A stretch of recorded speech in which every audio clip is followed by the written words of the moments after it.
골로새서 1장 18절에서 23절까지의 말씀입니다. 골로새서 1장 18절에서 23절까지의 말씀입니다. 말씀은 제가 한 구절, 여러분이 한 구절씩 교독하도록 하겠습니다. 골로새서 1장 18절에서 23절에 있는 하나님의 말씀입니다. 그는 몸인 교회의 머리시라. 그가 근본이시요 죽은 자들 가운데서 먼저 나신 이시니 이는 친히 만물의 으뜸이 되려 하심이요 아버지께서는 모든 충만으로 예수 안에 거하게 하시고 그의 십자가의 피로 화평을 이루사 만물 곧 땅에 있는 것들이나 하늘에 있는 것들이 그로 말미암아 자기와 화목하게 되기를 기뻐하심이라.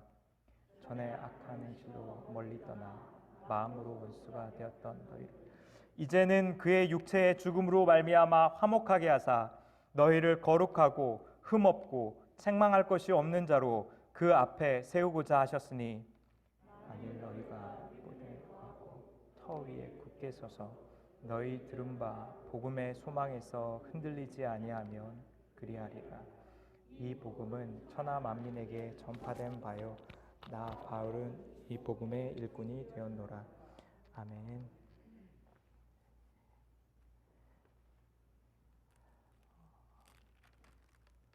골로새서 1장 가운데에서 사도 바울은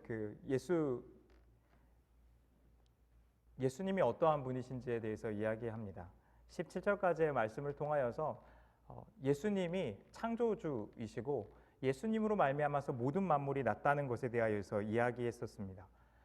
또한 18절에서 23절까지의 말씀은 예수님의 그 성품이 예수님의 사역 가운데 어떻게 나타나는지를 보여주고 있습니다. 첫 번째로 오늘 말씀은 예수 그리스도께서 으뜸이 되시는 분이시고 근본이 되시는 분이라는 것을 이야기하고 있습니다. 18절 가운데 예수님이 교회의 머리시라고 말씀하시면서 그가 근본이라고 이야기합니다. 사도 바울은 이 근본이라는 표현을 통하여서 예수님이 모든 것의 시작인 것을 이야기합니다. 한국말로 근본이라고 되어 있지만 영어로 번역되어져 있는 번역에는 The beginning이라는 단어로 번역되어져 있습니다. 예수님이 시작이라는 겁니다. 그런데 이 예수님이 시작이고 먼저 나셨다라는 것에 대하여서 창조의 근본이시고 모든 것이 생겨나게 된 원인이 바로 예수님이라는 것을 이야기하고 있습니다. 그러하기에 예수님이 단순히 처음 난 것이 아니라 그분으로 말미암아서 모든 만물이 나타나게 됐다라는 의미를 전달하기 위해서 한국어 번역은 예수님이 근본이라는 표현을 이야기하고 있는 겁니다. 그러나 이 근본이라는 것, 처음 났다라는 것이 의미하고 있는 것은 예수님이 으뜸이시고 예수님이 가장 높으신 분이시고 예수님이 찬양받기 합당한 분이심을 이야기하고 있습니다. 또한 이 말씀은 예수님을 통하여서 태초에 만물이 창조되었을 때를 이야기할 뿐만 아니라 죽음으로부터 예수님께서 다시 살아나셔서 다시 만물의 으뜸이 되셨다는 것을 이야기하고 있습니다. 18절에 보면 죽은 자들 가운데서도 먼저 나셨다라고 이야기합니다. 예수님께서 창조에서만 먼저 나신 것이 아니라 새로운 창조를 통하여서 교회 가운데에서도 으뜸이 되셔서 먼저 나셔서 부활의 생명과 기쁨을 주시는 분이 바로 예수님이라는 것을 이야기하고 있습니다. 예수님께서 으뜸이 되셨다는 것은 예수님이 우리가 고민하고 있고 근심하고 있는 모든 것보다 더 크신 분이라는 것을 이야기합니다. 모든 만물보다 더 크신 분입니다. 이 땅에 예수님과 같은 분이 없고 다른 신이 없다라는 것을 이야기합니다. 예수님이야말로 모든 것 위에 계신 분이라는 것을 이야기합니다. 또한 예수님이야말로 능력이 충분하신 분이라는 것을 의미하고 있습니다. 예수님께서 천지를 창조하셨던 것처럼 예수님께서 죽음을 이기고 새 창조를 이 땅 가운데 불러일으키시고 교회를 세우셔서 교회의 머리가 되셨던 것처럼 그 일들을 이루시기 충분하다는 것을 이야기합니다. 이것은 예수님께서 소망이 되셨다는 것을 이야기합니다. 예수님께서 그 구원을 이루시는 것을 통하여서 이 땅 가운데 하나님께서 계획하신 그 구원의 일들을 반드시 이루실 것이라는 소망을 이야기하고 있습니다. 이것은 예수님이 이 회복을 향한 충분한 능력을 가졌을 뿐만 아니라 그분께서 모든 것 위에 뛰어나신 분이라는 것을 의미하기 때문입니다. 우리가 경험하고 있는 이 경제적인 모든 상황들보다 예수님이 더 뛰어난 분인 것을 이야기합니다. 우리가 경험하고 있는 가족의 관계 가운데 나타나는 여러 갈등보다 예수님이 더 크신 분이심을 의미하고 있습니다. 우리가 경험하고 있는 교회 공동체의 갈등보다, 교회 공동체의 더디 성장함보다 예수님은 더 크신 분이라는 것을 이야기하고 있습니다. 우리가 겪고 있는 유한함과 죽음보다 하나님은 더 크신 분이셔서 반드시 사망의 권세 가운데 우리의 삶을 구원하실 것이라는 것을 의미하고 있습니다. 예수님께서는 그 일들을 하기에 충분한 분이시고 예수님께서는 이 일들을 반드시 하실 것이라는 것을 의미하고 있습니다. 사역을 하면서 제가 목사여서 되게 성령 충만하고 늘 믿음의 삶을 살아가고 있지 않는 것을 여러분에게 말씀드리고 싶습니다. 사역을 자꾸 반복해서 하다 보면은 제게도 믿음과 하나님을 향한 신뢰 때문에 내가 이 사역을 하고 있는 것보다 종종 나에게 닥쳐오는 설교의 일정이나 사역의 일정들이 저를 끌고 가고 있는 것을 볼 때가 있습니다. 특별히 더디 성장하는 성도들을 볼 때에 절망감과 좌절감이 들 때가 있습니다. 그럴 때마다 오늘 말씀을 준비하면서도 다시 한번 제가 기억했던 것은 내가 사역하고 있는 것이, 내가 신앙생활하고 있는 것이 이 일을 통하여서 열매를 맺어서 이 열매를 통하여서 내가 유익하게 될 것을 기대하지 않아야 된다는 겁니다. 왜냐하면 우리는 사람이 바뀔 것이기 때문에 이 사역을 하고 있는 것이 아니라 예수 그리스도께서 이미 우리에게 그 사랑을 주셨고 그 구원의 능력 가운데 우리의 삶을 바꾸신 것들을 경험했기 때문이라는 겁니다. 특별히 대학부 학생들을 사역하다 보면 그런 경험들을 많이 합니다. 학생들이 좀 남아줬으면 하는 학생들은 빨리 떠나게 되고 신뢰하고 사역을 할 만할 때쯤 됐다라고 생각했을 때면 늘 학생들이 떠나기 때문입니다. 그리고 더디 변하는 친구들은 끝까지 이곳에 남아서 있는데 이 친구들의 마음을 바꿀 능력이 제게 없다는 것을 늘 직면하게 됩니다. 그때 내가 이 친구들의 삶이 변화되는 열매를 먹기 위해서 이 사역을 하고 있는 것이 아니라 예수 그리스도께서 우리 삶 가운데 주셨던 이 생명 때문에 내가 믿음으로 이 씨앗을 뿌리는 겁니다. 사역은 열매를 먹는 것이 아니라 씨앗을 뿌리는 겁니다. 씨앗을 뿌리는 것은 우리에게 때로 아무런 유익을 가져다 주지 않습니다. 동역자가 나타나서 이 사역을 함께 감당하고 앞으로의 사역이 좀 더 잘 될 것 같은 소망에 가득 찬 일들이 나타나는 것이 아니라 하나님께서 우리 삶 가운데 주셨던 그 복음의 능력과 하나님께서 우리 삶 가운데 주셨던 그 사랑과 은혜와 긍휼을 기억하면서 우리를 믿음으로 서게끔 훈련하기 때문입니다. 우리가 하나님을 신뢰하는 것은 씨를 뿌리는 것입니다. 열매를 먹으려고 하는 것이 아니라 소망이 보이지 않아도 유익이 우리에게 있지 않아도 그리스도께서 이미 우리에게 주셨던 그 사랑 때문에 복음의 능력 때문에 은혜와 긍휼 때문에 보이지 않는 것들을 바라보면서 씨앗을 뿌리는 것이 바로 사역의 일이라는 것을 기억해야 합니다. 오늘 두 번째로 하나님께서는 예수 그리스도 가운데 그 충만함으로 거하게 하셨습니다. 19절 가운데 아버지께서는 모든 충만으로 예수 안에 거하게 하셨다라고 이야기합니다. 헬라어 번역에서는 예수님 안에 그 충만함을 두시기를 하나님이 기뻐하셨다라고 이야기합니다. 그런데 이 헬라어 단어의 문장의 순서를 보면 그의 안에라는 단어가 문장 맨 앞에 나와 있습니다. 예수님 안에 이 충만을 두었다는 것을 매우 강조하여서 이 문장이 이야기하고 있는 겁니다. 하나님께서 이 충만함을 다른 곳에 두신 것이 아니라 다른 만물 가운데 두신 것이 아니라 예수님 안에 두셨다라는 것을 이 본문 말씀이 이야기하고 있습니다. 충만이야말로 우리의 삶이 간절히 갈망하는 일입니다. 삶에 메마름이 없고 끊임없는 에너지가 나타나고 믿음으로 성령 충만함 가운데서 살아가는 삶이야말로 믿는 자의 삶 가운데 우리가 참으로 기대하는 일입니다. 그런데 이 충만이 우리의 삶 가운데 나타나는 것이 아니라 우리의 노력으로 인하여서 성취되는 것이 아니라 세상을 열심히 살아가면 얻게 되는 열정이 아니라 예수 그리스도 안에 그 충만을 두었다라고 오늘 본문 말씀은 이야기하고 있습니다.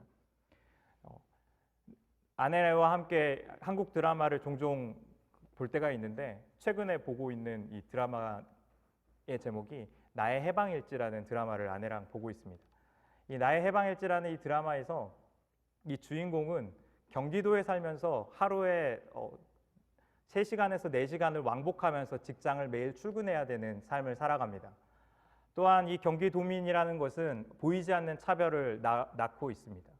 직장 생활에서 그녀가 경험하는 것은 본인이 계약직이기 때문에 당하는 보이지 않는 따돌림과 차별을 경험합니다.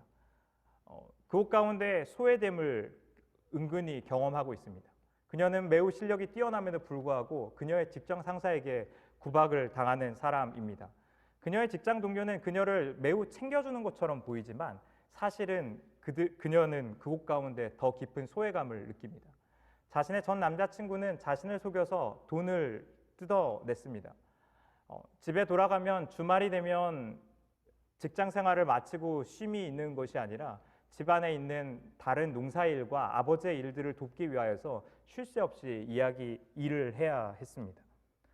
그녀에게 있어서 사람이라는 존재는 자신의 삶을 어렵게 만들고 고통 가운데 만들고 지긋지긋하게 만드는 것입니다. 그런데 이 드라마 가운데서 이 여자 주인공이 이야기하는 것은 그녀가 채워짐을 갈망하고 있다는 것을 이야기합니다. 사랑도 자신의 삶을 채워질 수 없었고 직장에서의 성취도 자신의 삶을 채워질 수 없었지만 어떤 특별한 관계를 통하여서 자신의 삶이 정말로 충만하여지고 채워지는 것을 그녀가 갈망하고 있다는 것을 이야기합니다. 이 드라마에서는 우연히 자신이 만나게 되었던 이름조차 알지 못하는 알코올 중독자인 남자와의 관계를 통하여서 이 채워짐이 상처 가운데 채워지는 것을 보여줍니다. 그러나 우리가 정말로 알고 있는 것은 우리가 기대했던 로맨스나 가족이나 직장의 성공이나 우리의 인정이 우리의 삶을 정말로 충만함과 기쁨 가운데에서 살아가게 하지 못한다는 겁니다. 우리가 삶의 진실 가운데 직면하는 것은 이 채워짐이 예수 그리스도 안에 있다는 것입니다. 성령 충만함이 우리의 삶을 채울 때만이, 예수 그리스도 안에 있는 이 충만함이 우리의 삶을 가득 채울 때만이 우리의 삶이 기쁨과 열정과 사랑과 긍휼 가운데에서 살아갈 수 있는 능력이 나타난다는 겁니다. 저는 이 이미지가 늘 사랑하는 이미지입니다. 깨진 독에 어떻게 물을 채울까에 대한 겁니다. 깨진 독에는 아무리 물을 부어도 물이 차지 않습니다.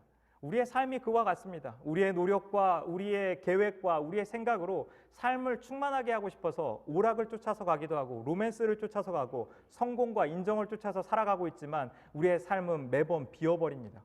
구멍 나 있고 고장 나 있는 우리 인생을 틈바구니로 그것들이 다 흘러가 버리기 때문입니다. 우리의 삶을 충만하게 만드는 유일한 것은 물이 가득한 연못가에 그 항아리를 던져버리는 것입니다. 예수 그리스도 안에 있는 이 충만함 가운데 우리의 삶을 던졌을 때만이 우리의 삶이 충만함을 누릴 수 있다는 것을 말씀은 이야기하고 있습니다. 사단이 우리 삶 가운데 원하는 것은 우리가 생존을 위해서 살아가는 겁니다. 끊임없이 쳇바퀴처럼 벌어지는 일상 가운데에서 이끌려서 질질 이끌려 살아가는 그런 삶을 사단은 우리에게 기대합니다. 그러나 하나님 우리 삶 가운데 기대하시는 것은 예수 그리스도 안에 있는 충만함을 누리는 것입니다. 때로 우리의 삶이 어려움 가운데 있고 때로 우리가 근심에 있고 때로 우리의 삶이 소망을 보지 못할 그때에도 예수 그리스도 안에 있는 이 충만함이 우리의 삶을 채우는 것, 하나님께서는 우리의 삶을 그 일들을 기대하시길 원하셨습니다. 하나님께서 우리의 삶을 채우시기 원하시는 것은 바로 서바이벌이 아니라 리바이벌을 위하여서 채우시길 원하셨다는 것을 이 말씀은 이야기하고 있습니다. 예수님의 긍휼함만이 우리의 삶을 충만하게 합니다. 우리의 삶이 하나님의 은혜 가운데 멀어져 있을 때 우리가 해야 하는 것은 삶을 기쁘게 하기 위해서 마음을 이끌어내는 것이 아니라 하나님 내가 믿음이 없어서 하나님 내가 오늘도 내 스스로 충만함을 위하여서 노력했지만 내가 실패했다는 겁니다. 예수님 나의 믿음 없음을 불쌍히 여겨주십시오. 예수님 나의 능력 없음을 불쌍히 여겨주셔서 주님께로 내가 나아갑니다. 주님의 긍휼하심만이 우리의 삶을 채우고 주님의 자비만이 우리의 삶을 기쁘게 하고 주님의 생명만이 우리의 삶을 다시 숨쉬게 한다는 것을 고백하면서 나아가는 겁니다. 그 관계만이 우리의 생명이기 때문입니다. 오늘 말씀은 예수님 안에 있는 화해와 화평에 대해서 이야기합니다. 20절에 그의 십자가의 피로 화평을 이루사 만물 곧 땅에 있는 것들이나 하늘에 있는 것들이 그로 말미암아 자기와 화목하게 되기를 기뻐하셨다라고 이야기합니다. 21절에 이야기하고 있는 것처럼 인간의 죄악으로 인하여서 만물들은 하나님과 적대하게 되었습니다. 죄악으로 인하여서 인간의 타락으로 인하여서 우리는 하나님의 대적이 되었고 원수가 되었지만 예수 그리스도께서는 자기 몸을 주심을 통하여서 그 십자가의 보혈 가운데에서 우리의 삶을 하나님과 화해하게 하셨고 만물과 화평하게 하셨던 것입니다. 예수 그리스도의 십자가의 능력을 살아가는 자들은 화평을 이야기하는 자들입니다. 하나님께서 우리를 용납하셨던 것처럼 하나님께서 우리를 받아들이셔서 우리가 그분과 화목하게 살아가고 그분과 사랑의 관계에 살아갔던 것처럼 우리 또한 만물 가운데에서 우리가 사랑하며 지낼 수 있다는 것을 믿는 자들입니다. 교회에는 사랑이 있을 수 있다라고 믿는 자들입니다. 교회에는 갈등이 아니라 예수 그리스도의 사랑의 충만함이 우리의 삶을 채우는 것이 가능하다라고 믿는 것이 믿는 사람의 삶입니다. 왜냐하면 그 일이 우리 때문에 이루어진 것이 아니라 예수 그리스도께서 자기 몸을 주심을 통하여서 우리 가운데 이 화평과 화목을 주기로 결정하셨기 때문입니다. 예수님께서 우리에게 주시길 원하셨던 것은 만물 가운데 사랑의 관계 가운데 서는 것입니다. 오늘 말씀이 이야기하고 있는 것은 예수님께서 모든 만물의 근원이시고 창조주이시지만 하나님께서 하나님이셨던 그분께서 그분과 동등됨을 취할 것으로 여기지 아니하시고 이 땅 가운데 오셔서 피조물을 위하여서 자기 생명을 주시고 자기를 내어주심으로써 그분이 사랑하셨다는 것을 이야기합니다. 예수님께서는 의인이셨지만 죄인을 위하여서 죽으셨다는 것을 이야기합니다. 아무런 죄악도 없었고 이 땅에 내려와서 죽을 만한 아무런 이유조차 없었고 아무런 죄악조차 없었던 그분께서 우리를 위하여서 죽으셨던 것을 이야기하고 있습니다. 예수님의 높으심과 그분의 위대하심과 능력을 바라볼수록 우리는 그 사랑을 더 깊이 이해하게 됩니다. 그분이 크시기에 우리를 위하여서 죽을 수 없는 분이셨기에 그분께서 그럼에도 불구하고 우리를 위하여서 죽으셨다는 것을 알았다는 것은 우리를 은혜와 감동 가운데 살아가게 하기 때문입니다. 예수 그리스도의 은혜를 아는 사람들은 오늘 말씀이 이야기하고 있는 것처럼 예수님의 능력을 신뢰하는 자들입니다. 그분 안에 있는 충만을 살아가고 평화를 살아가고 화목함을 살아가는 자들이 바로 이 예수님의 은혜를 아는 자들입니다. 오늘 말씀이 이야기하고 있는 그 예수 그리스도 안에 있는 평강과 충만함과 그 예수님의 으뜸되심과 소망되심이 이 한인장로교회 성도님들 가운데 충만하게 있기를 주님의 이름으로 축원드립니다. 기도하시겠습니다.